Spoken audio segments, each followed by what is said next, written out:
Well, it's about time for you to go on like another all whiskey diet again there. Because I'm on a diet. Yeah, I'm on a reverse diet. I think if you eat a lot, it keeps your metabolism more ramped up, and so it's like a different Giving the metabolism a workout. Yeah. 10 meals a day. Yeah, you just keep the metabolism going. You just eat every time you're hungry, and just keep it going up till midnight. That's gonna work.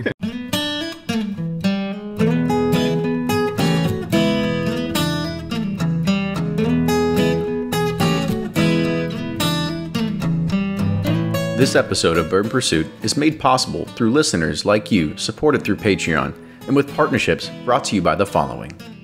Sterling Cut Glass is the official whiskey and tasting glass supplier to distilleries across the country and is also the official glassware of Bourbon Pursuit.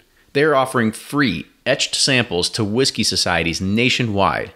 Simply email spirits@sterlingcutglass.com, include your logo, and mention Bourbon Pursuit.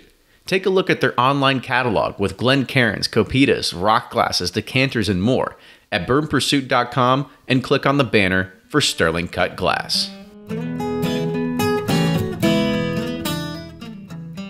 Hey everyone, welcome back to another episode of Bourbon Pursuit, and let's go through just a little bit of news. You know, a few weeks ago when we announced that we are going to be doing more barrel picks through our Patreon support page, we got a lot of different emails, a lot of different inquiries, a lot of new signups, and we figured that Ryan and I got to spend about 12 hours in the car over the past few weeks, and we had just the opportunity to be able to talk and figure out, well, what is the most fair thing that we could possibly do? And we have now gone through and updated our lottery process for all the barrel selections that we're doing going forward. So this is the best way we could do to be able to make it fair to our longtime supporters, as well as people who are new and are joining that are getting in early on the process, because we've got more news to announce a little bit later as we can get through some of more of the legal parts of it, right? But after that, we're going to have hopefully a lot more people signing up to get in on it. So if you're thinking about it, now's a good time to jump in, and we've dropped a few hints already with inside of Patreon, so you can go there and go check it out. And we did this because we really just want to be, really transparent about what we're doing and just bring clarity to the entire subject. Now, onto the barrel pick process in itself. Our barrel of bourbon pick is now live, and if you are thinking about it or want a bottle, please go to the sign up sheet and get your names in ASAP. I'm going to do the cutoff tomorrow at the end of the day on the 29th. So make sure you go and do that, because our bottles are already in DC ready to start getting shipped, and we need to get those out the door because I know there's some anxious folks. In the first half of today's show, we talk about the news that really everyone is fully aware of by now, and that's the collapse of the Barton warehouse. We put some chaos theories to the table and try to figure out if maybe what we think happens is, really the cause. But we also kind of figure out if this is going to be a wake-up call for the rest of the industry. Next, we switch to a personal and professional topic for a roundtable member, which is Brian Harra of Sipp'n Corn, where he has actually won a case against Sazerac in court because Sazerac was suing Castle & Key over using the name Old Taylor Distillery in reference to location. It's quite an education experience that you're going to get during that segment. Then we wrap up the show talking about everybody's favorite new releases, and these are the ones that are hitting the TTB and some that are hitting stores already, so we give our insights into those. Remember that if you do like the show, support us on Patreon. We've got a lot of cool things. As I announced, we've got barrel picks, more things in regards of just bourbon barrel experiences that are being announced, that are going to be Patreon only, are going to be there as well. We've got t-shirts, patches, bottle totes, lots of different things. Also, make sure you're following us on social media with Facebook, Twitter, and Instagram. And make sure that if you are listening to this on iTunes or Stitcher or podcast or whatever it is, make sure you subscribe. Also, if you like the videos, go to YouTube, hit the like button, hit the subscribe button. Getting those subscriptions really helps us grow and really helps us get what we need to continue growing this as well. And if you like these episodes, you can go ahead and go to our website, bourbonpursuit.com, sign up for our email list, and you're going to get those beamed straight to your inbox every Thursday morning at 7 o'clock a.m. Eastern Time. With that, enjoy this week's episode.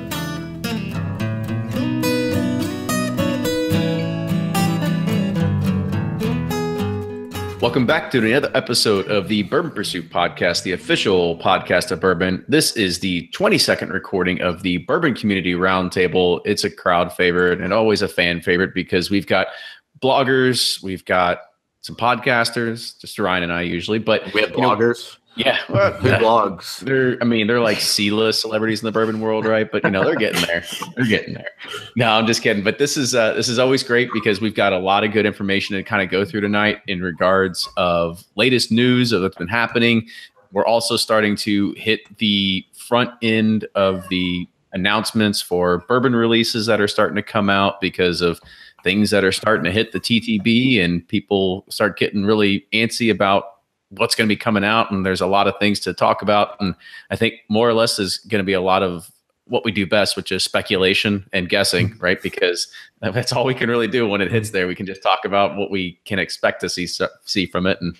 And then odds of actually getting it are going to be slim only because of, how crazy bourbon's gotten and we can't get our hands on it anymore. So Ryan, how's it going, buddy? Hey, great, Kenny. How are you? Long time no see. We got some good banter going already. All right. I'm excited. But yeah, anything else you want to add to that before we kick it off? No, I think you covered it all. We got some interesting topics. I think you sent out the email listing some topics, so I think they're going to be good ones, and I'm excited to hear everyone's take as always. What are you drinking tonight? I just poured the President's Choice sample we got. How much did you pour? Like a droplet? Let me see that thing. How much did they send you? Well, 200 mil, I think, is what it is. Yeah, it's pretty 100. Good. I like it. Good job, Campbell, picking it first. Real quick, is that a national release or is that just Kentucky? Just gift shopped Kentucky only at the new distillery. Yeah, we can give a little bit of a heads up about that. Is that the Old Forester has just opened their downtown location here in Louisville, Kentucky, and one of the things that they're trying to do, that most people are trying to do with Inside of the Bourbon Trail, is trying to have something that gets you inside the door. So you have a distillery only release or a gift shop only release, and the President's Choice is their gift shop only release. And if I remember or recall correctly, and Ryan can correct me, is that they are chosen with Campbell Brown as well as Jackie Zykin. So they are choosing them together, and they're trying to proof them down as well to find out what she says is when it sings its best song. It sounded like Jackie picked out most of them on the flavor profile that she thought Campbell liked, and then he picked them from there. So, but I think this one's pretty good. What was it going to be? $75 a bottle? 75, 90. Yeah. It's somewhere around there. But again, it's just one of those things to try to get you in the door. But before we start talking about that, I want to go ahead and introduce everybody that's here on the round table. And we're going to start with Blake. Go ahead, buddy. Yeah, so I'm Blake from Bourboner.com. You can find me at all social media, Twitter, Facebook, Instagram, a little bit of YouTube reviews here and there, but BOURBONR.com. And what are you drinking tonight? I just poured this Elijah Craig store pick from one of my locals, Browdy's. These are actually really good, and they're like $25-$30, and I think this one was 10 or 11 years. So I'm glad to see the Elijah Craig Private Barrels coming back. Me too. Now, wouldn't you rather see that be barrel proof, though? Let's be real. I think everyone would rather see it. That would be ideal. Which you kind of wonder why they don't allow that. I can't imagine from it's going to cost the same either way. Yeah, it's going to cost the same. They're already doing the private picks, allow you to do your proof. I guess they're thinking, they don't want to reduce the brand of the ECBP. I don't know. I'm kind of shocked they haven't said, all right, now we'll roll that out.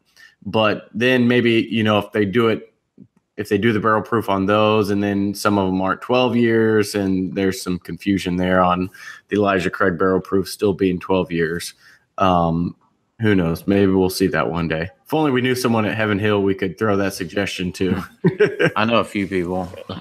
Kenny does. No idea. I don't have a guess. So, all right, let's go on. Brian, you're up next. So yeah, Brian from Sipp'n Corn. You can find me on my Google blog, Sipp'n Corn, and mostly on Twitter and a little bit on Facebook. And you'll see the legal, historical side of bourbon, along with some reviews. And I've got my Wilderness Trail that I think a lot of you guys picked up over the last couple of weeks. Haven't tried the rye yet, but this is their 4-year single barrel bourbon, which I'm really enjoying. Good deal. Carrie, round us out. Hey, this is Carrie from Twitter at @bourbon_gamer. That's usually where you'll find me. I'm actually selling a website. If anybody's interested, the website is suburbia.com.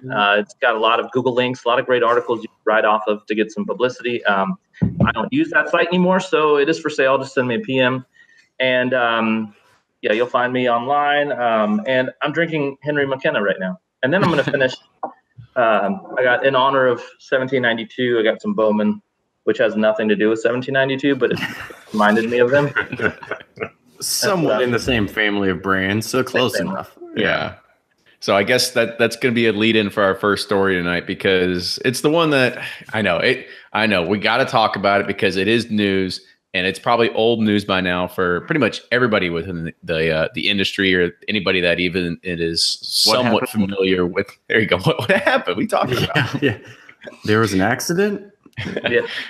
Wait, what? I think most of us here, our phones were buzzing. We had family sending us links as if we hadn't heard of it yet, right? But Warehouse 30 at Barton had collapsed.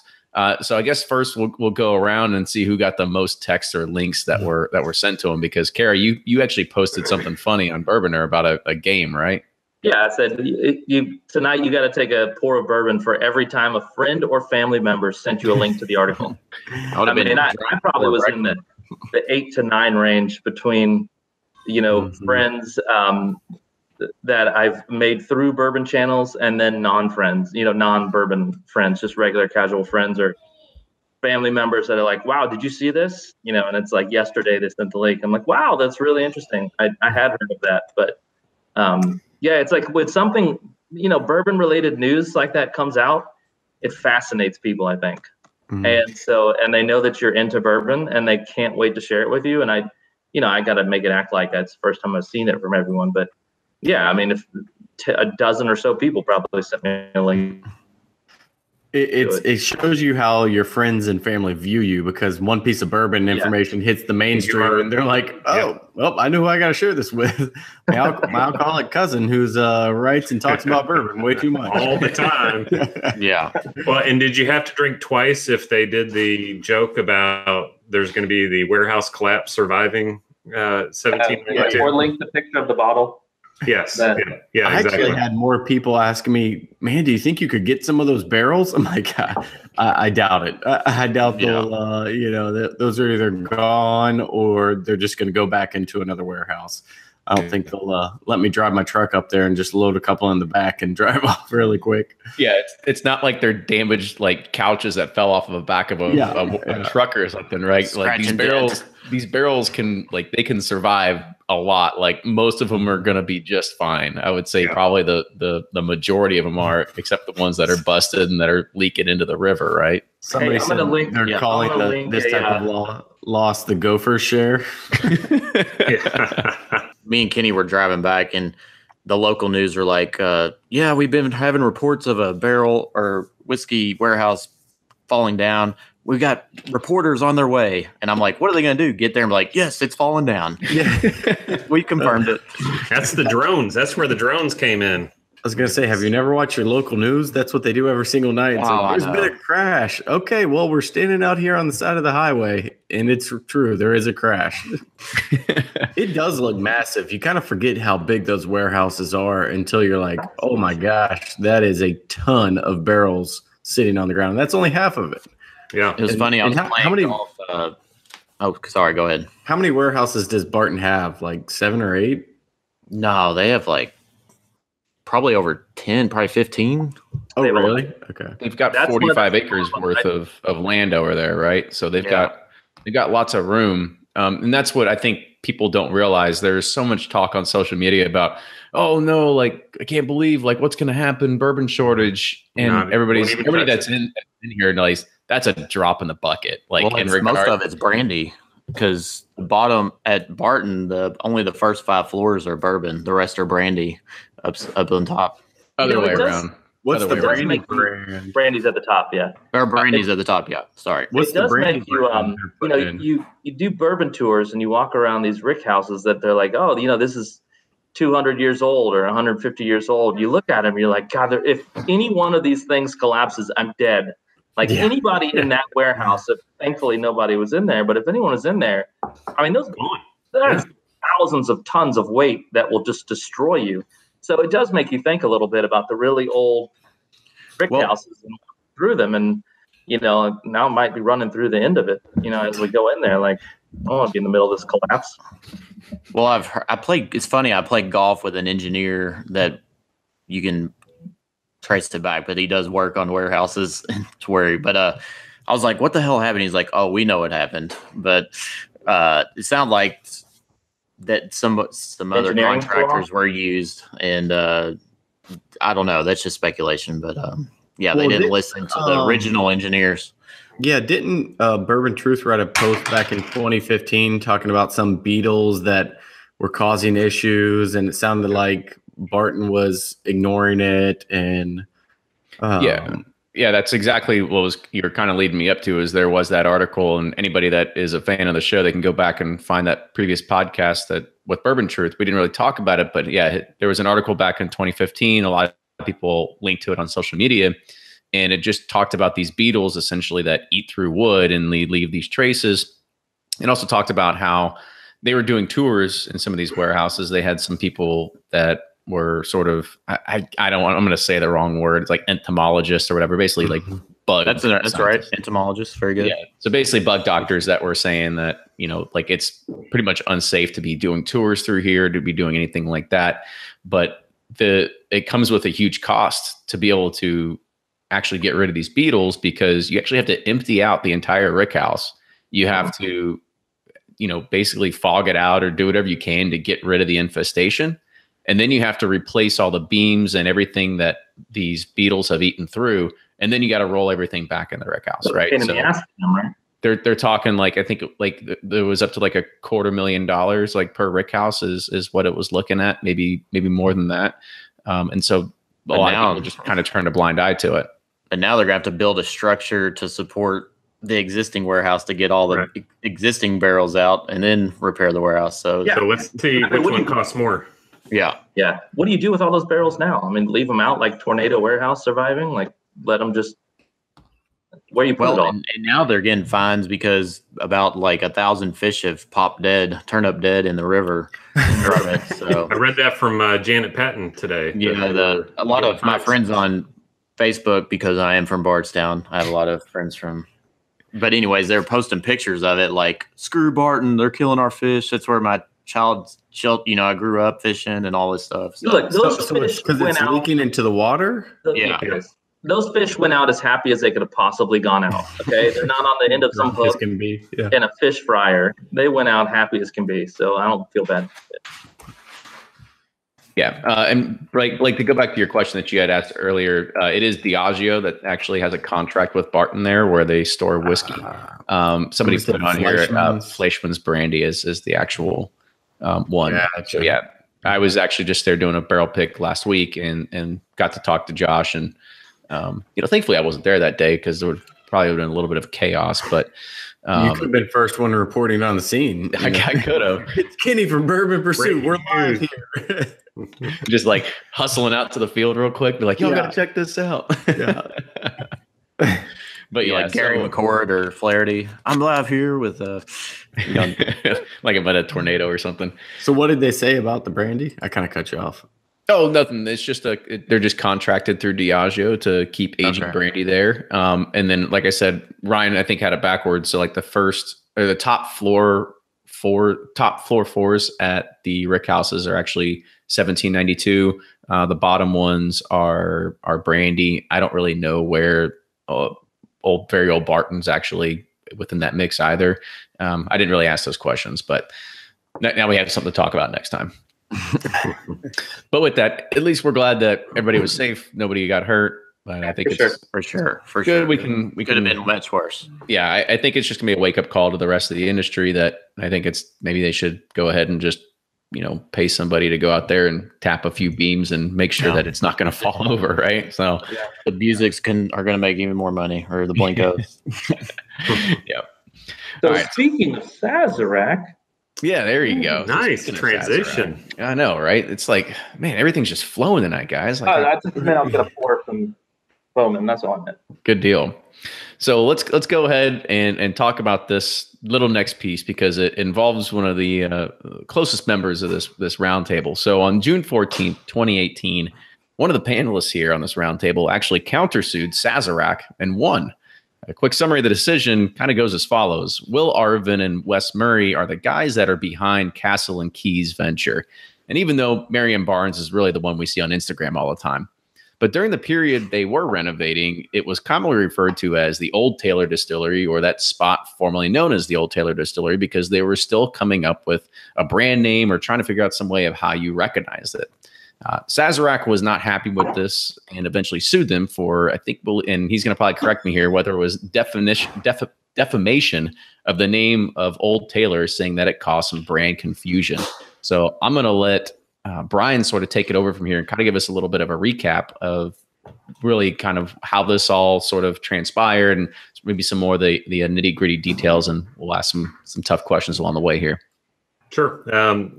The Old Taylor Distillery was stopped distilling in 1972, and Beam stored barrels there until the 90s when they abandoned it and moved everything away.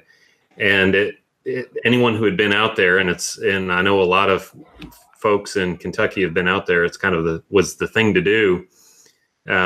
It was apocalyptic. I mean, there was asbestos everywhere. There's roofs were caving in, floors were caving in. A few people had tried to start businesses there, and nothing ever started. One firm went in there and bought it just to harvest the wood from the rick houses and some of the brick, and that caused one of the warehouses to collapse.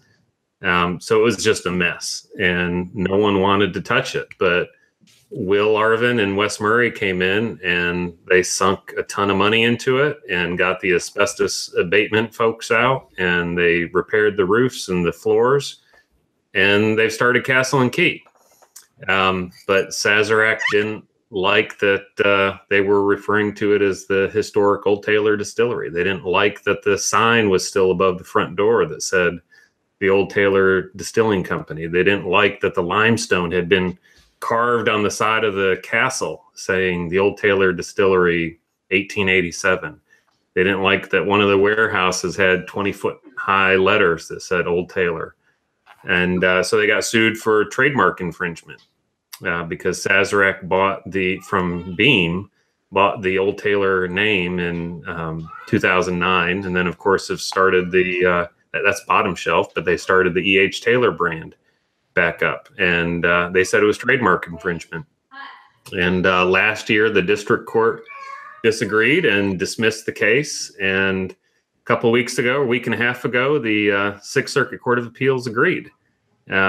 And said that it wasn't trademark infringement, and said that that Peristyle, Castle and Key had been fairly using the name E.H. Taylor and Old Taylor as a description, as a geographic descriptor of what the place is.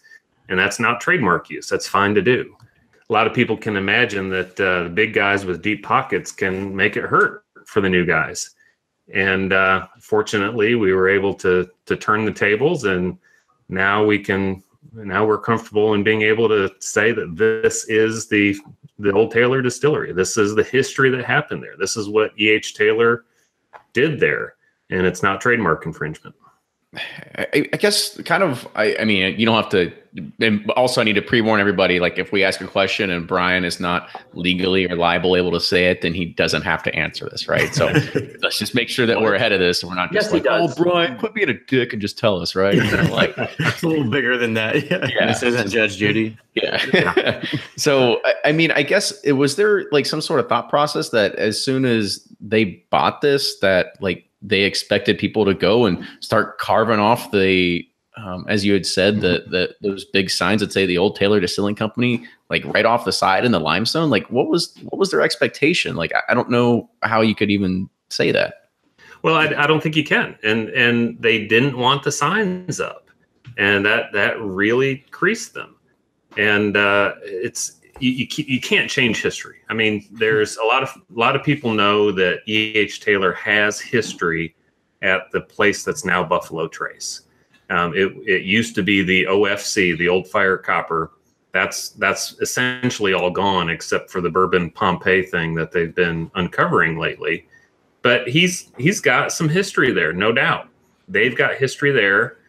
But where Taylor really made his mark on the bourbon world was at the Old Taylor Distillery. When he was at the OFC, he went bankrupt. He had to flee the country to avoid creditors. He was selling the same barrels twice to different buyers, and he was in trouble. And he had to get bailed out by George T. Stagg. They were in business for about 10 years, and they parted ways. And that's when Old Taylor was built as a castle. It existed as a distillery before that.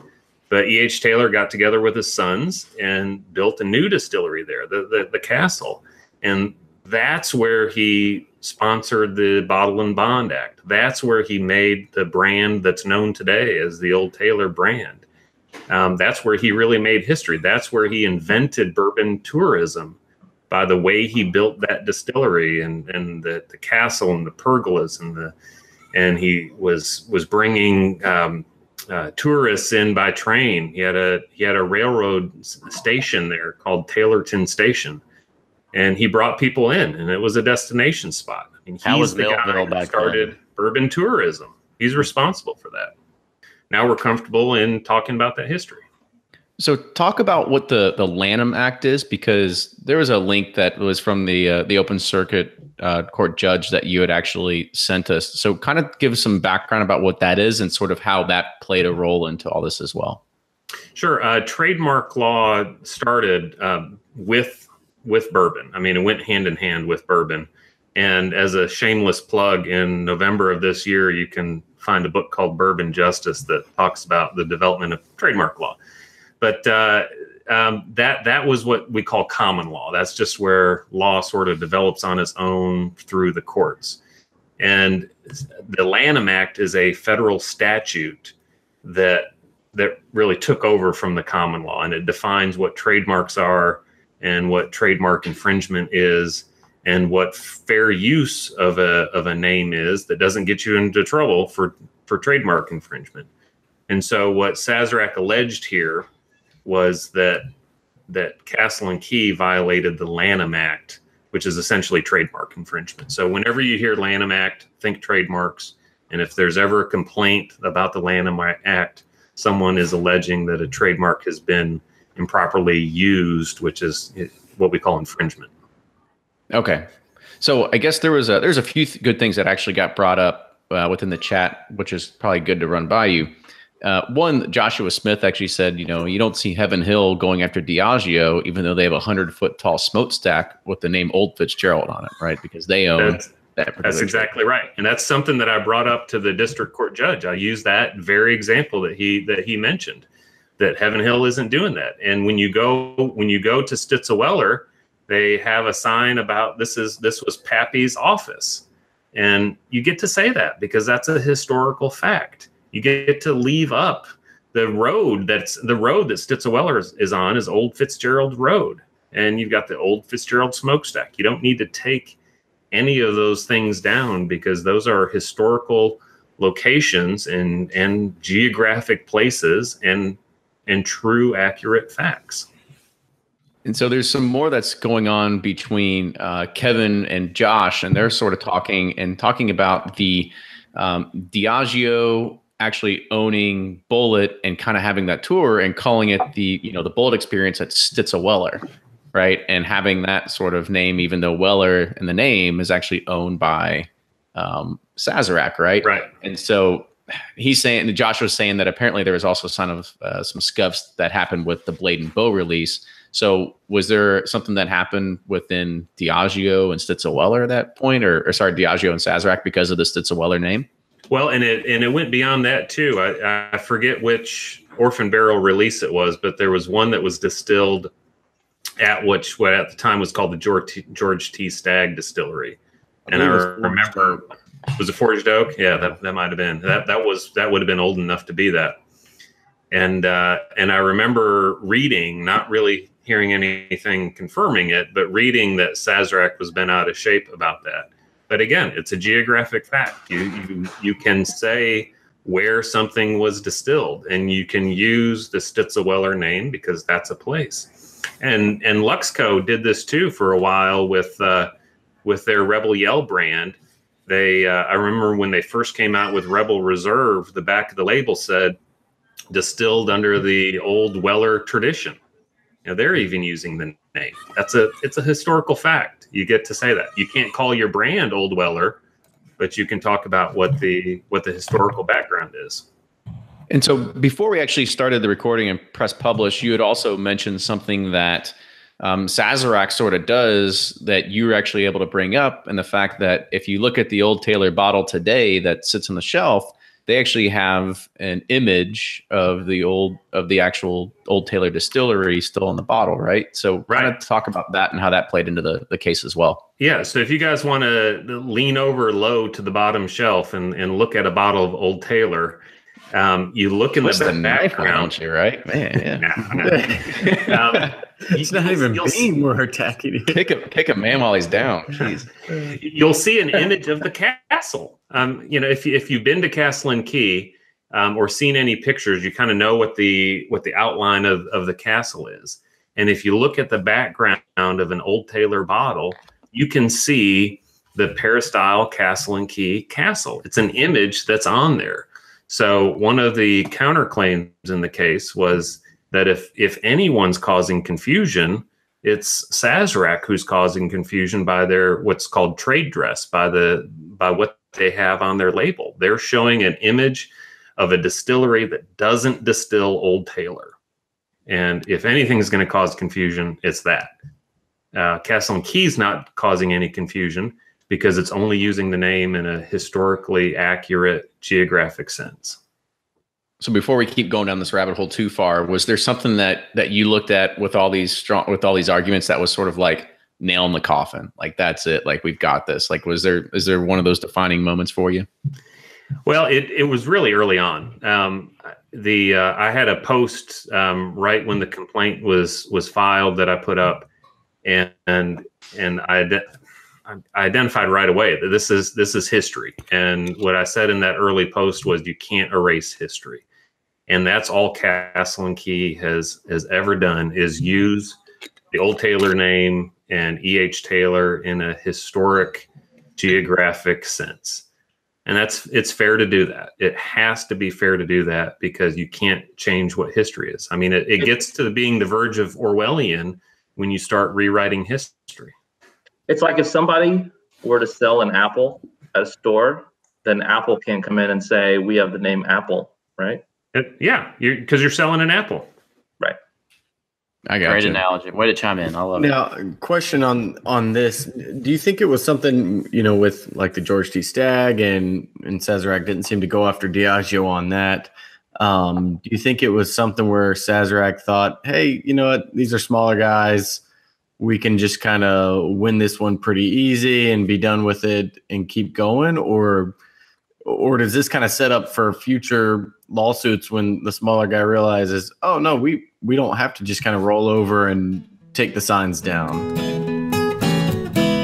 This episode of Bourbon Pursuit is made possible through listeners like you, supported through Patreon, and with partnerships brought to you by the following.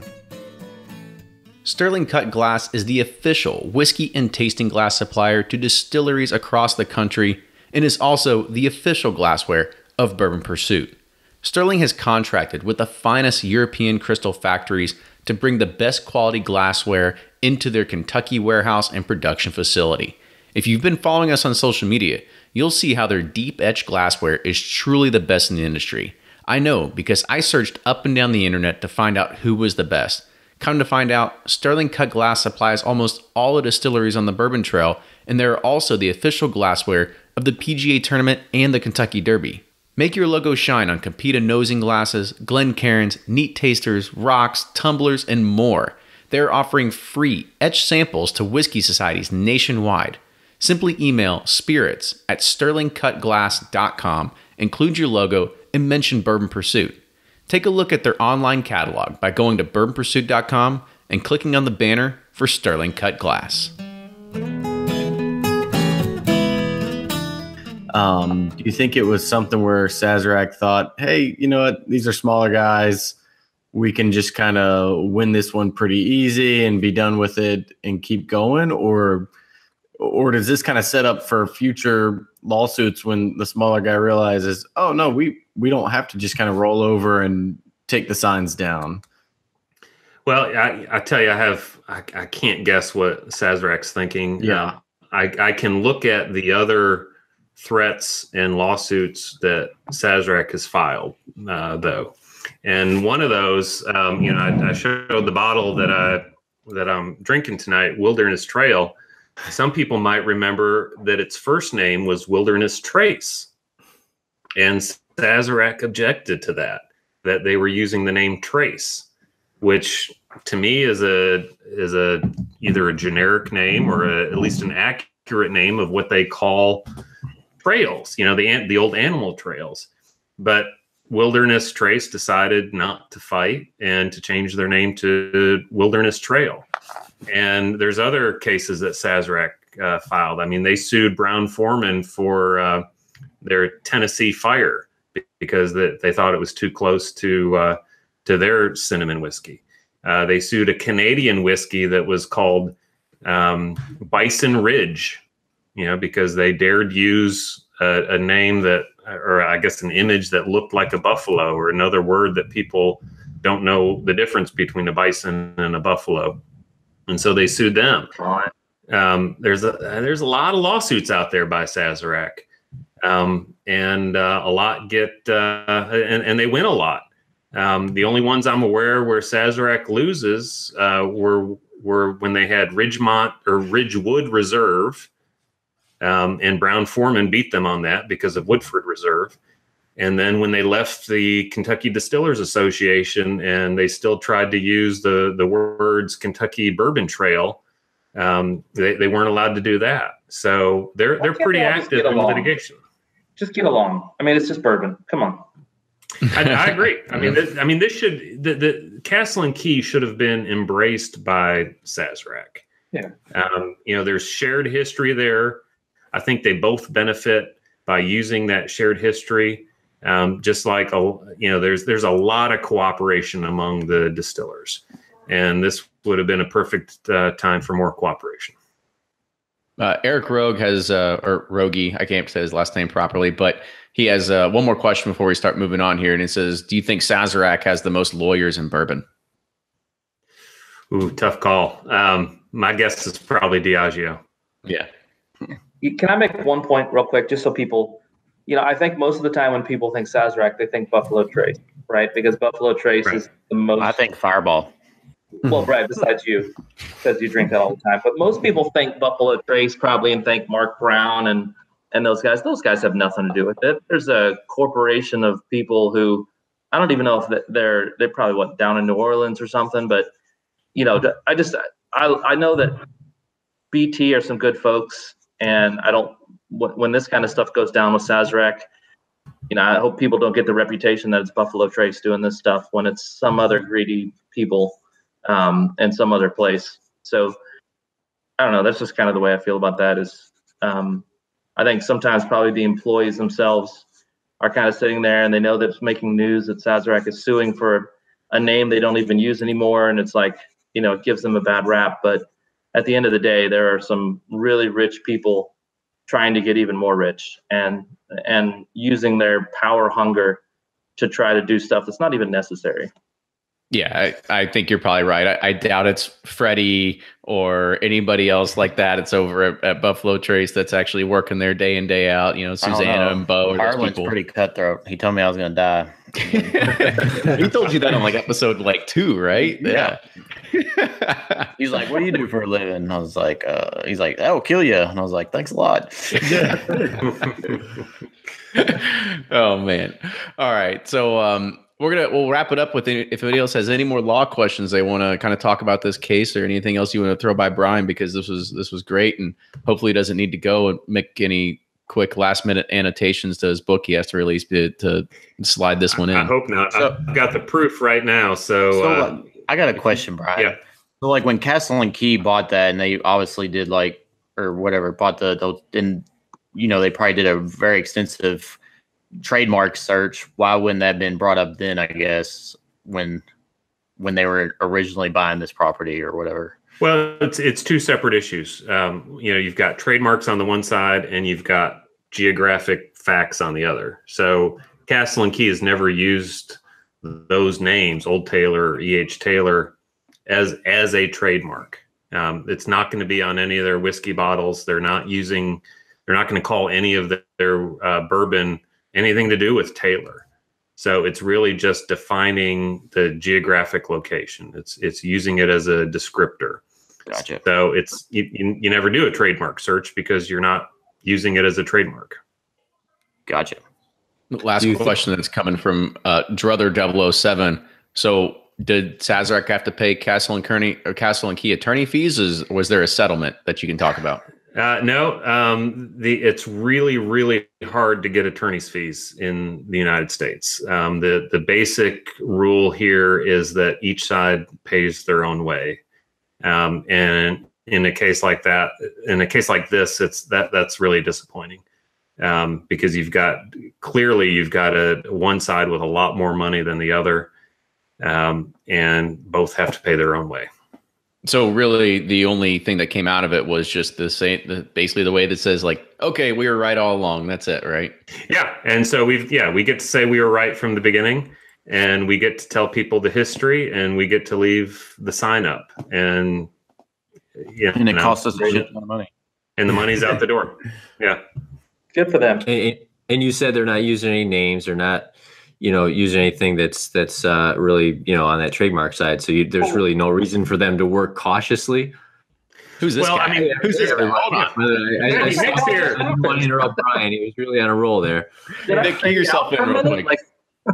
This is Nick from Breaking Bourbon, by the way. Hello, everybody. Sorry, I was running a little late. Had a 5-year-old birthday party, dinner, and movie that ran a little longer than anticipated, but Incredibles 2 was actually pretty good. So a good one. I won't give anything away, but it's not bad. Spoilers. It's not bad. So anyway, go back to the question. Yeah, so I think I heard it, Nick. So yeah, as long as it's not used as on a label, as a brand, it's not being used in a trademark way. So there's reason to be cautious, I guess. It's a reason to not use it on a label. That might be as one of the Sixth Circuit judges said during oral argument, he thought that might be infringement. But that's not what the plan has ever been. That's not what any of the testimony ever was. And in fact, it was just the opposite. They don't plan on using the Old Taylor name or the Taylor name or the E.H. Taylor name as the brand. So was a way for you to be like, instead of just paying me, I'll take 8 barrels of bourbon. Was that, did that ever cross your mind? Yeah, Barton, I'd like some. I've heard some really good things about what Marianne is distilling, but and I know some people have done barrel picks there. I haven't even done one, so I can't say I've even tasted any of the distillate, but I've heard good things about it. So I've done a quote unquote pick there before, right? So, but the pick isn't necessarily a pick. You essentially get to go and fill your own barrel. And so you get the hose and you bring it over, you turn it on, fill your barrel, bung it out and write your name on it and roll it on over to and write a check. that massive warehouse. And then you sit there and now you hurry up and wait. And you wait for what, 4 years or how long? As long as you want? As long as you want. Yeah. Well, let me show you something to close this out, Kenny. Let me show you what I got here. It's a 17-year-old Prohibition era, distilled in 1916, bottled in 1933. That's ridiculous. Wow. That's awesome. So this is the real Old Taylor. And once my clock runs out that their time to try to appeal to the United States Supreme Court is done, they get 90 days to do that. Once that passes, this will be opened and any of the bourbon. And we're all invited. I'm saying we're all going to be in Kentucky. I'll be at Lake Forest. if we can plan on 90 days from June 14th, whoever's here, we'll open that. I'm in. Let's see. Actually, isn't that Bourbon and Beyond weekend? Perfect timing. Is it really perfect timing? I think it is. Hey, that would, June to September would be. I mean, if you just bring it to St. Matthews, so we don't have to go all the way to Middletown. No, that's awesome. And then you might be able to. You could probably just buy a few of those bottles, and you can write them off as essentially research costs, right? Sure, research, right? That's right. All right. So let's go ahead and we'll move it on because we talked about that a lot. And now I think we're going to get into the next piece of it. We're really talking about the releases that are coming out because this is, as we said, we're starting to hit the front end of it. Things are hitting the TTB. Things are starting to hit the shelves a little bit early. And so the first thing we're going to talk about is Kentucky Owl Batch 2. We had talked about it close to the end of 2017 and talked about, Kentucky Owl Batch 1 really knocked it out of the park, right? Kentucky Owl Rye Batch 1 really knocked it out of the park because it was a really good whiskey. It was a little bit higher price point than we all kind of really wanted in that $130, $140 range. And all of a sudden, and not only that, is there was tons of it, right? I mean, at that point, like anybody could have as much Kentucky Owl Rye as they possibly could afford. Some states had more than others, but it wasn't too hard to find it. It didn't have any value really over its retail and secondary just because of the sheer amount of it. And like I said, it was a solid whiskey. Now batch 2 is getting ready to come out and it's actually hit a few states already. And there's been some rumors that the suggested retail price is actually increased to about, I think it's like $189.99 or $190, and that's almost a 50% increase. It's a 50% increase than what we had seen last year. However, I have seen some posts that people said that they were able to buy it for $160. So I want to kind of gauge your all's thoughts on why go ahead and raise it. Do you think it's going to be a little more scarce? Do they think that, oh hell, people are idiots, they're going to buy it anyway? Like what's your thoughts? Yes. Your second point. I think that when you're able to sell as much as they were able to sell, there were none that sat on shelves. It flew off shelves. So, they're going to, sure that they may have less, but why not? I mean, it's one of those things, we hate it as consumers, but if you're the person responsible for it and you sell out rye in your first release, if people are going to pay the price, then unfortunately, if the demand is always going to exceed the supply in that case, and if it does, they're going to raise it. I mean, it's up to us to try it and say this is not worth $189, and we're not going to buy it anymore. And but I mean, from his standpoint, with such a with it being such a huge success, I mean, I don't say I can blame him for it. Yeah, I mean, I think they're looking for kind of a, market equilibrium to say at what point does it sit on the shelves? At what point is it, well, I won't name any high-end releases that sit on shelves anymore, but won't throw anyone under the bus. But it was gone. I mean, and there was a lot of that whiskey, but it was also really good too. So, if I never really heard a bottle count. Did anyone else hear a bottle count on that one? I'm just guessing, but it's based on how many came to Georgia. Yeah, there's, so if they had that many bottles. What was the guess? I didn't hear it. 20,000. 20,000. Yeah. I would probably push that even higher based on, I mean, I had a retailer here who he gets a lot of good stuff, but I think he ended up getting something like 30 cases or something of it, 6-pack cases. So I don't know. Maybe I the just 40K range then. Yeah, that would be closer to my guess. But when you sell through it, and they're just going to continue, like we said, this isn't charity. This isn't goodwill stuff. This is it's a business, and if they can get more money for a product, yeah, we don't like it as consumers, but that's what's going to happen. And more people are flooding into bourbon, buying these high-end bourbons, because automatically when somebody walks into a store and they see $200 bottle on the shelf, they assume it's better. And that's just a fact. If it's better than, Pikesville that sits there for, $50, $60, whatever it is, that's kind of our own choice and preference. But for now, I think the price is just going to continue to go up. Yeah, we keep buying, they're going to keep raising. Yeah. So it's just going to take us consumers not buying it, which is not going to happen because everyone's like, oh, there's something new out. Got to get it, got to try it. For every one of us that says, all right, I'm not buying any more stupid releases anymore, there's 45 new guys coming into whiskey, or people coming into whiskey who have never heard of any of this controversy. They've probably never even watched a Bourbon Pursuit episode, which is crazy. That's unheard of. But they walk into a store and the owner's like, oh man, you got to try this. It's $200. You're going to love it. It's the best rye I've ever had. It just won some spirit award. Double gold. Yeah. Right. I mean, that sort of goes back to the old thing of price being in perception, right? That if you're paying more for it, it has to be better, right? You got to give it to them. That I still think that the 11-year age statement is still on the bottle. However, it has been, the proof has now gone down. I actually have a batch 2 in front of me, batch 1 in front of me. It's 110.6. And I believe batch 2 is at like 101 proof. So either it was watered down to, make it, basically get out there. Batch 2 wasn't barrel proof either. It wasn't? Okay. No.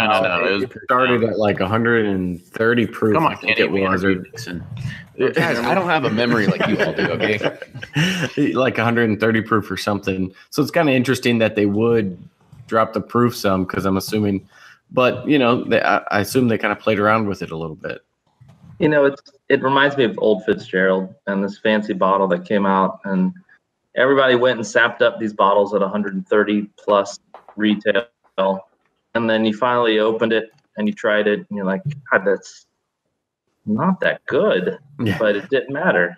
Although I did disagree on the first. I haven't tried the second release of the rye yet, but the first rye I would probably buy, even 2 or 3 more bottles if I could at $150. I think it was. No, I know. I meant the old Fitz. But the old Fitz, oh yeah, no, that's a whole different story. But what's interesting about Kentucky Owl though was it was pretty reasonably available for a while. Yeah. I mean, he had, at least I think it was in 25 states. This batch 2 is going to be in around 35. I was just doing a quick count. So there's going to be a little less of it. It's going to be in more states, and it was available. People were talking about it. Some people said, no, it's not available at all. Well, unfortunately, in some places, it just didn't exist. But I know here, I could think of at least 5 or 6 stores that had it for a month or two. And I'm in New York, right? And it was pretty much priced to MSRP and had it and liked it. So then it became, okay, is it worth the 115, 120 that they're charged around here for it? So that's what it came down to. But at the end of the day, too, it's not necessarily us who's buying it, kind of trickles back up because it passes through that channel from the distillers or the producer's standpoint. It's sold, it's gone, right? So they've said goodbye to it. Now the retailers are maybe holding it. We know what some of those are that retailers are, kind of holding on to. And for the time being, I think that we're not really seeing that where retailers are too gun shy about that. I mean, I think the retailers want something that's special because they're having people come in all the time asking for Pappy and Antique Collection and all those other things. And they want to be able to say, yes, I've got, because any given retailer may only have a few bottles of it, or they're big enough volume that they're going to be able to move 20 bottles of it if that's what they get, right? So it's just, the market is where it is, and it's not at all surprising to see it coming out at this price, especially in more markets and with less production. And with a good name, and they're riding in on that. They got to take advantage of it. Strike when the iron's hot. But isn't this kind of what we want from a release? That it's somewhat available. The quality is really good. Yeah, you got to pay a little bit more. But I think all of us, if they said, all right, Thomas Handy is going to be available, as long as you kind of get there somewhat in the general release date, but you're going to pay a little bit more for it. And that's it. I think all of us say, yeah, I'll pay $130 for Thomas Handy or a Stag or something like that. So, I mean, I'm not upset about $200 is kind of pushing that. My threshold is not quite 200, but it probably will be just the way prices are going. Has your threshold creeped, Blake? Oh, absolutely. I mean, everybody's creeping. 5 years ago. 5 years ago it was $50, right? Yeah. Well, that's, you think even a few years back, we were telling stores they were gouging for charging $109 for a Stag. And now that just seems stupid, but yeah. Which is why that's why those two releases, I think, still to this day are so highly sought after, is because Buffalo Trace still keeps the retail price. And now, granted, you got to find a store willing to sell at retail price. But when you do, you're paying what you should be paying for the whiskey inside.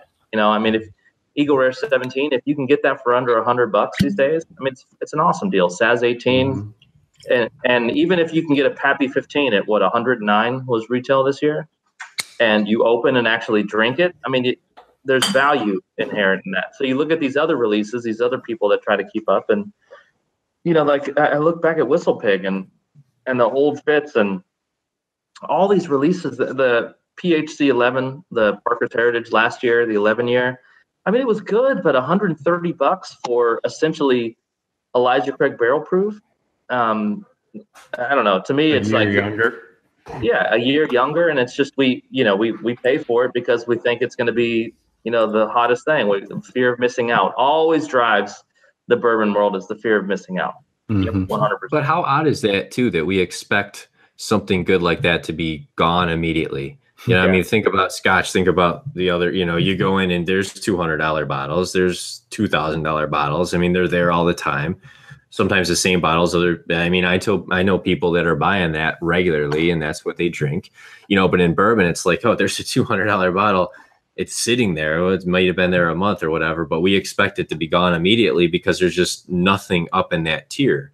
This idea that stuff's going to hit the retailers and be gone immediately. I feel that's definitely not sustainable, and it makes sense that price is going to move to the point where they're able to hold some kind of inventory and it's able to move in a reasonable way that what they're used to. They don't buy product and have it all go out the same day.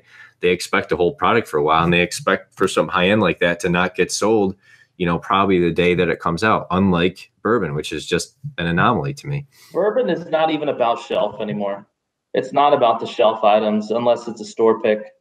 I mean, you go through store after store after store, so many products on the shelf, and it's the same thing, right? So if you're hunting, you're looking for something that is not on the shelf of every store around. Exactly. And that's what it is now. It's the release that's not sitting on every shelf. No matter what the price is, there are people who will buy it just because they don't see it anywhere else. Yeah, and if it's on the shelf, I'm only going to pay like $20 or $30. It's like, it's so stupid, but yeah. Well, I drink Henry McKenna all day long. I mean, no, Henry McKenna sucks, but we don't. You know the deal, Brian. We don't talk about Henry McKenna. Yeah, I was thinking that. Yeah, we don't talk positively about. There you go. We got to keep downplaying it. Yeah. But like there is so much there that is good and available for a lower price. People just don't want it. They want to have what they can't get. Yeah. And social media is just like exacerbated the problem, or it's because you see people taking pictures, taking a drink or selling, you're like, oh my gosh, I got to have this. So what, Do they not want it though? I mean, people are buying that stuff too. It's just that it's getting replenished more quickly, right? I mean, the majority of what I have and what I drink is under $50 on a regular basis. I mean, I have those other high tier bottles, but I'm not drinking those every day.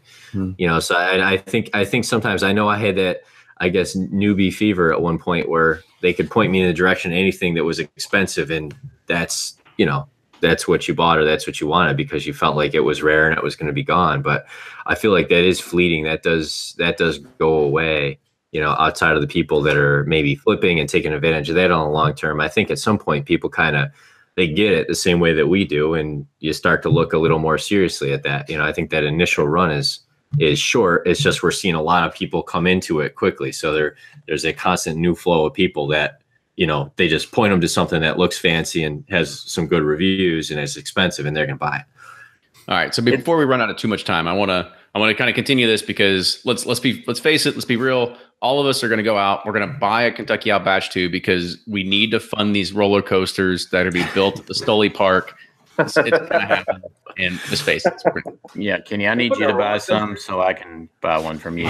Because I don't feel like shopping. All right, so let's kind of move on to one of the last topics I want to talk about. And this is a whiskey that we had talked about the 11-year, but it's a whiskey that it garners a lot of attention in the whiskey world when you see Parker's Heritage Collection when it either goes up for sale or whether it's a release every single year. However, the past few years have seemed a little bit. I don't know. Lackluster. Very lackluster, right? And this year is probably not going to be much different. And so this year is the Parker's. I think this is what PhD 12, and this is the orange Curacao finish. Curacao. It's not my flavor, right? Did you say Curacao? Curacao. Listen, we're from Kentucky. Just let it fly. All right? Which is funny that Ryan was the one calling you out. You said it wrong. It's like the bar sounds say that I'm saying it wrong, right? It's like Versailles and Versailles. Yeah, Kenny, just start it over so you can edit that first one out. We're gonna let that one ride. Just say it right a couple times. You could. It's like Curacao shit. Hey, let me say this about the Curacao. Do y'all remember the Parker's malt? And the Parker's malt was Parker 9, I think. Parker's 9. Yep, or 10. Maybe it was 10. Yeah, and everybody, was not looking forward to it. And what happened? People actually didn't overpay for it. I think you can still get them on secondary markets right around retail price. I think in this case, nobody's really looking forward to orange Curacao cured stuff. I mean, they're sitting on so much rye. Can you not just put out a barrel proof? That just seems like a home run, either an aged rye or a barrel proof rye. That just put out a damn rye. I mean, nobody wants malt XCF is the same thing, right? So people have been saying Parker's Heritage XCF because they finish their Willet and orange Curacao barrels and Grand Marion. I thought it was Grand. I say it wrong probably, but Grand something. Grand Marnier. Who cares about that? Really? Like, do we need to reinvent the wheel? Just put out the good bourbon that you have sitting across gigantic warehouses over there, and stop putting the crap in orange Curacao barrels because I'm not buying the shit. Which didn't I bet you did. Didn't Heaven Hill basically say that the Willet XCF was their release anyway or something? Really? I mean, it could have been. Yeah. It was also a rye that was finished in those at Willet. Yeah. Okay. Yeah, you're right. And that was around $130 too. So that was around the same price as Parker's. But it was really good. I mean, I'll try this. I liked it too. I didn't like it. I wasn't a big fan of the Willet XCF, right? That was also at the time when everybody was, at least some people that I knew were like really getting ramped up in bourbon. And I mean, we had access to XCF like any day of the week if we wanted to, right? You just go to the distillery and just go pick up 6 bottles if you wanted. And the only thing that was really the selling point, because it had these stupid dangling like Godfather like hands on it, right? And like people ate it up, right? Don't get me wrong, like it's all more at the end of the day, and people really eat it up. But for me, that taste just wasn't there for me. I was just like, this is not the whiskey that I enjoy.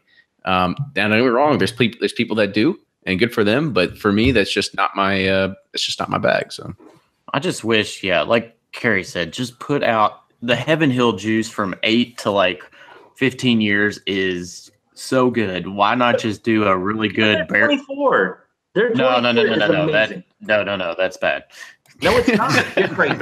That's really bad. Kerry, that's why you never come in any barrel picks with us, because you think that's actually a good whiskey. It's delicious.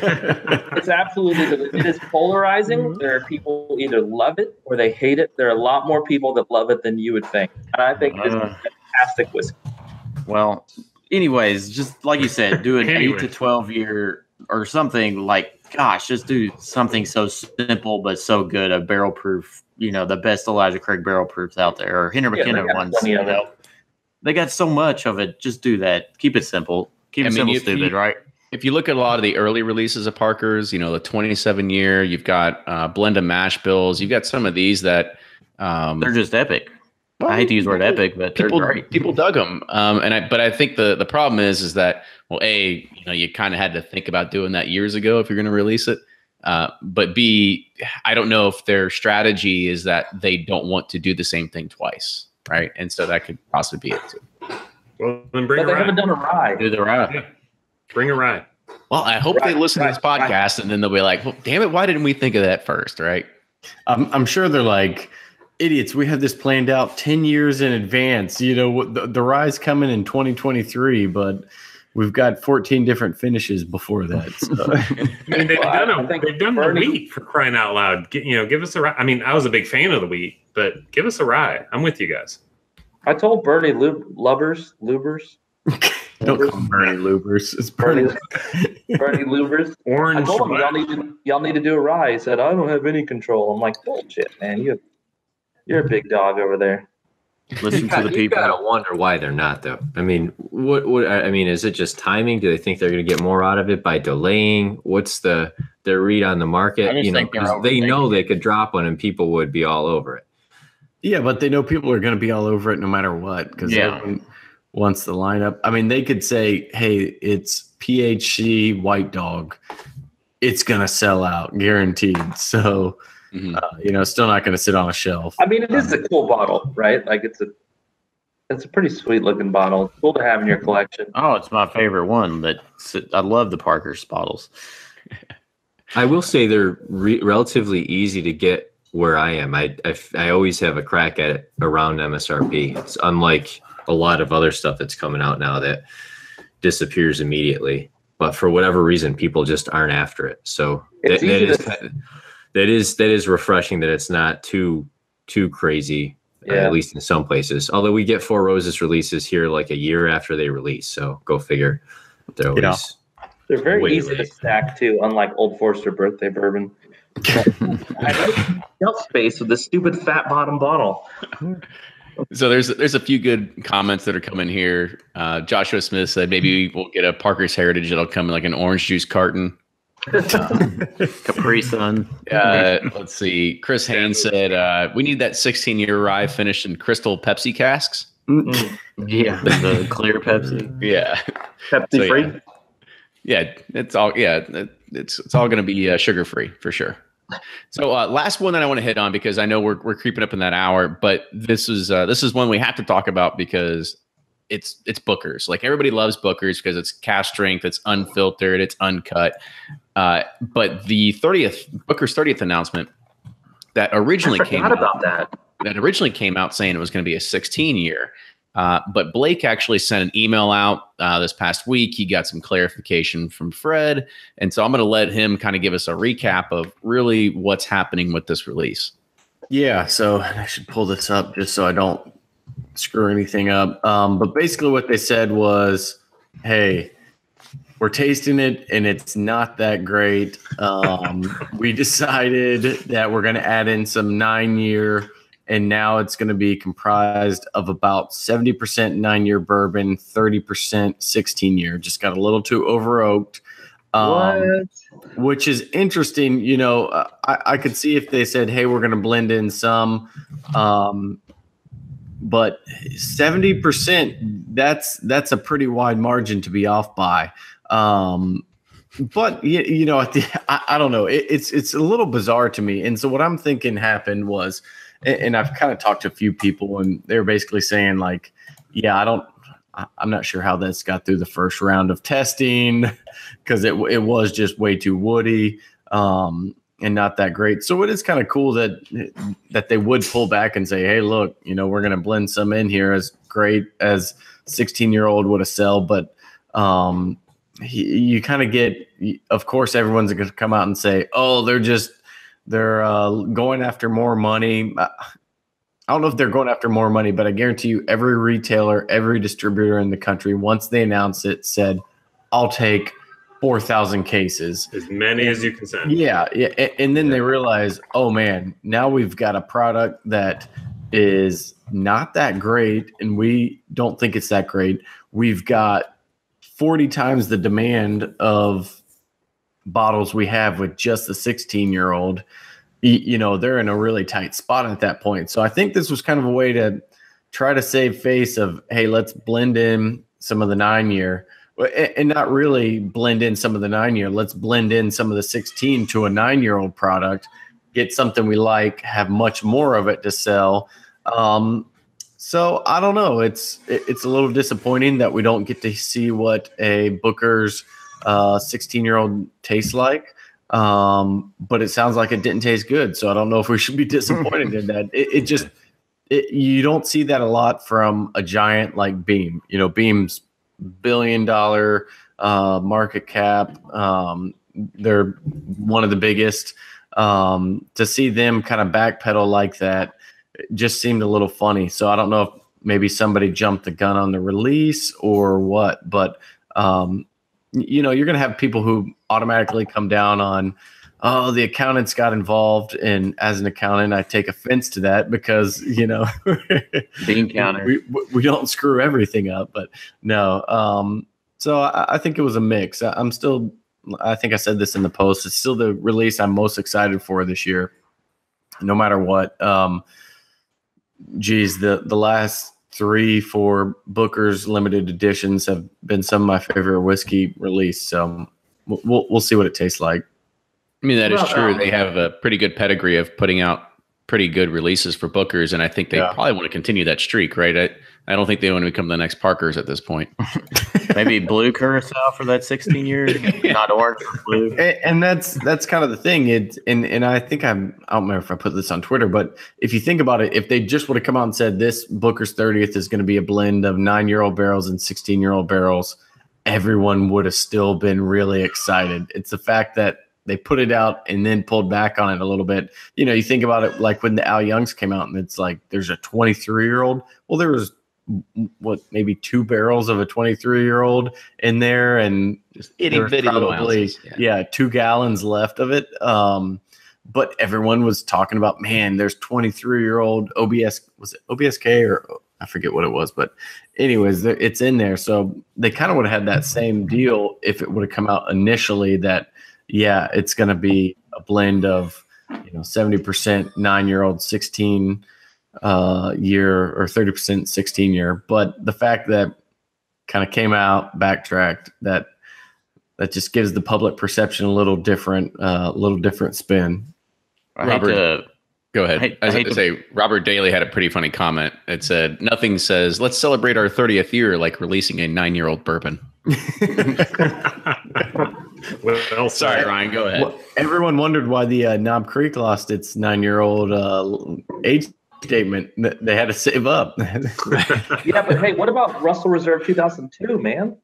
Let's talk about that in a minute. Hold on. We're still on this. Well, I can go to sleep at some point. This beauty doesn't happen without sleeping. Okay. You gotta wait a minute. Ryan, go ahead. What you were about to say? Well, this comment goes back to the Parkers. I had a buddy text me. Carrie's palate is that of a cat. Old sandpaper tongue. Parker's 24 is so crap. Just thought I had to say that. That was perfect timing, actually. So that worked nice. Great. Yeah. Cut the man off, then you bring him down. And wasn't Booker's 25th about 10 years? No, it was 13, wasn't it? Was it 13? Oh, man. I can't remember. Let me go pull a bottle. Hold on. But I mean, it is fun to actually see. Some of these Booker's releases. I mean, you guys said it, like they've been home runs, every single one of them, and all of them fetch a pretty good penny on the secondary market. And even them coming out with Booker's Rye last year, they price it pretty heavily at $300.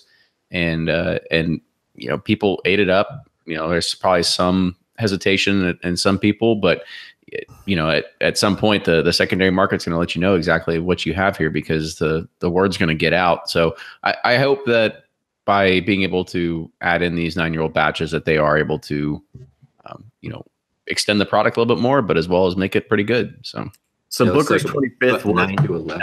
9 to 11. Yeah. So, that makes this release even more exciting, because honestly, that's probably top five bourbons right there with Booker's 25th. So if it comes down to taste, I like 9 year. If it tastes as good as that did, that'd be fantastic. Bring it. All right, so we're gonna get one more minute on each one of these, because I know there's 4 releases that are coming out, so we're gonna only talk about 1 minute. Carrie, you started it. Talk about Russell's Reserve 2002. Go. I want to buy 5 of them, and I want to write down. I can't wait. It's already come and gone from Louisville. I missed the boat, and I'm not going to get one. So I do have a secret insider information about it. Tell us. There is more. So the bottle was the TTB label said 2,500 bottles or something like that. There is actually more than that TTB label, just to let you know. How many more? Doesn't matter. I'm not going to tell you guys. It's a secret that I was instilled, but there is more than the TTB label. I'll tell you that.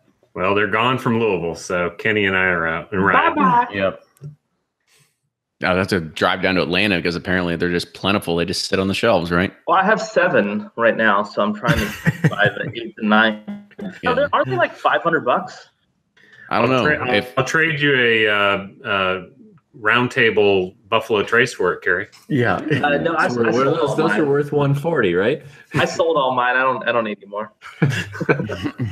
Yeah. You and Dixon are driving Lambos now after selling all that bourbon, right? All right. So next one we'll hit on Wild Turkey Revival. Anybody had it yet? Nope. Well, I'm supposed to get a sample. I haven't gotten it yet. All right. Well, we'll hit that one again. I know you can find on the shelves. It's like $130. It's like sherry cask finish or something like that. Yeah, Oloroso. That's right.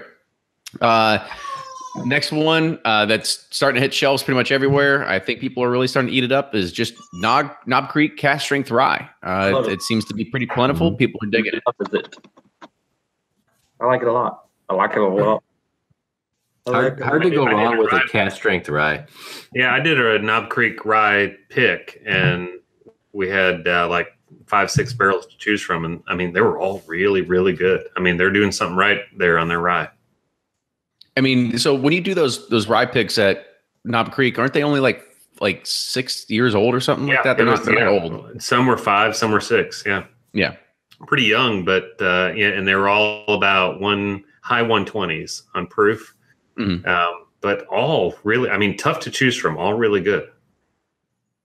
All right, you get a lot of variation with those, Brian, or were they? There wasn't a ton. Not on the ones we had. There were. We're enough to be able to decide, but all good. I would have taken any of them, really. All right. And so last one we're going to hit on is there. If you haven't been paying attention and you don't know anything about reading TTB releases or anything like that, Heaven Hill is also releasing a 27-year whiskey relatively soon, only going to be available in 5 states. And I think MSRP is like $300 or $400. I want 5. Yeah, we all at least want 2, right? So no idea if you're going to see it. I don't remember what states it is, but it's only like in 5 states, something like that, as well as the MSRP is up there. But it's a 27-year. If that rings anything like Parker's Heritage 27-year, that means you're going to be in for a treat. I'd like that treat. That's a fantastic older bourbon. I think trying to think of older bourbons I've had. I feel like that's north of 20. That's probably the best one I can think of right now. Is the Parker's? The Parker's, yeah. That's really good. Yeah. Okay, so with that, let's go ahead and we'll wrap it up because we are definitely over the hour mark. So I will go ahead and let you all go around the table and tell you, or just kind of announce where you blog and where people can find more about you. So Brian, we'll go ahead and let you go first. All right. I'm Brian with Sipp'n Corn, and find me on mostly Twitter, a little bit on the Google blog, and a little bit on Facebook. And come September, look out for the Bourbon Community Roundtable of the tasting of the Old Taylor 17 year.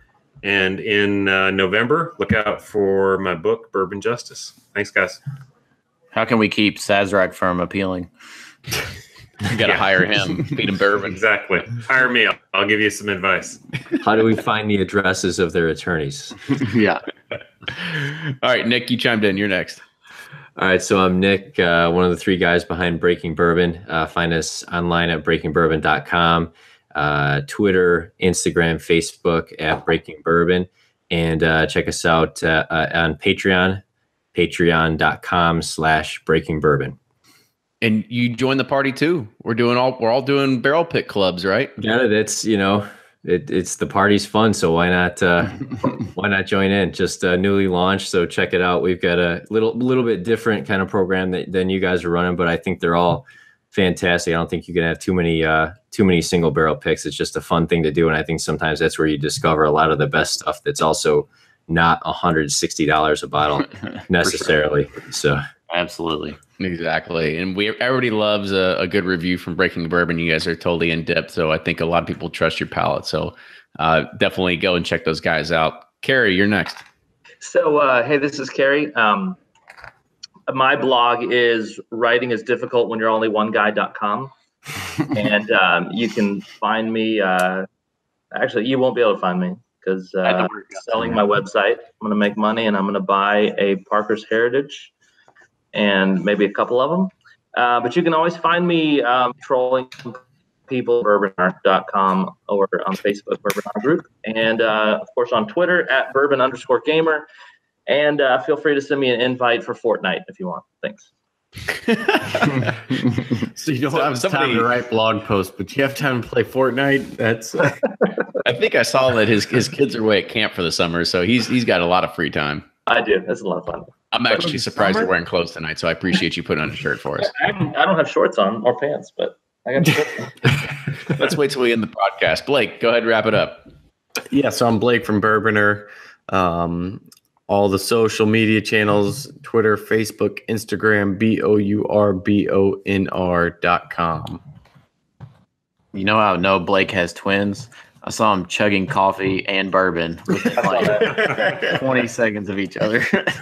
You got to prepare yourself. I've muted screaming in the background. We actually hit what I call the quad in the family, which is all four kids screaming at once. So, yeah, I've been there.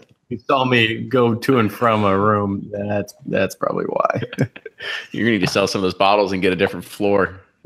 Oh yeah, no, we can't have nice things at this point. The floor is just, we've given up on furniture. Nah, we'll get new ones in like 10 years. There you go.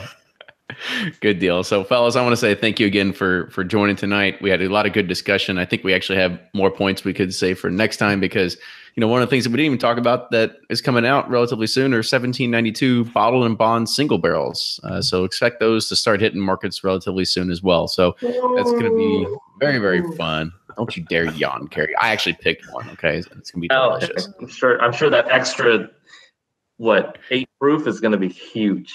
Yeah, what a dick, right? What a dick. Okay, it's not 27 years old, but it'll be all right. But again, thank you all so much for joining. Ryan, go ahead and wrap it up for us.